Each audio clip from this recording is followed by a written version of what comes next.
সপ্তাহের শেষ কার্যদিবসে সূচক ও লেনদেন বেড়েছে ঢাকা স্টক এক্সচেঞ্জে।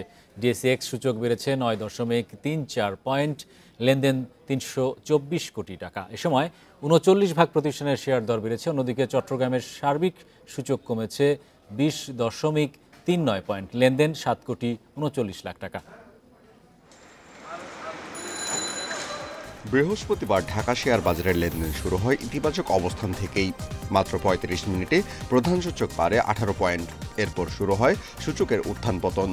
দিন শেষে সূচক বেড়েছে ৯.৪৩ পয়েন্ট, অবস্থান করছে ৫,১৯৪ পয়েন্টে। এ সময় ডিএসইতে বেড়েছে লেনদেন।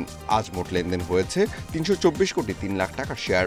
আগের দিনের চেয়ে লেনদেন বেড়েছে ১৭ কোটি টাকা।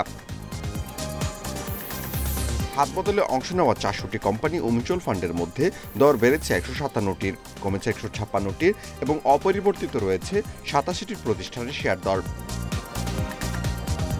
সবচেয়ে বেশি লেনদেন হওয়া প্রতিষ্ঠানের তালিকায় প্রথম অবস্থানে আছে গ্রামীণফোন, দ্বিতীয় খান ব্রাদার্স এবং তৃতীয় অবস্থানে আছে ফাইন ফুডস। শতাংশের দিক থেকে দর বৃদ্ধির তালিকায় প্রথম অবস্থানে উঠে এসেছে খান ব্রাদার্স, দ্বিতীয় HR টেক্সটাইল এবং তৃতীয় অবস্থানে আছে ড্যাফোডিল কম্পিউটার্স।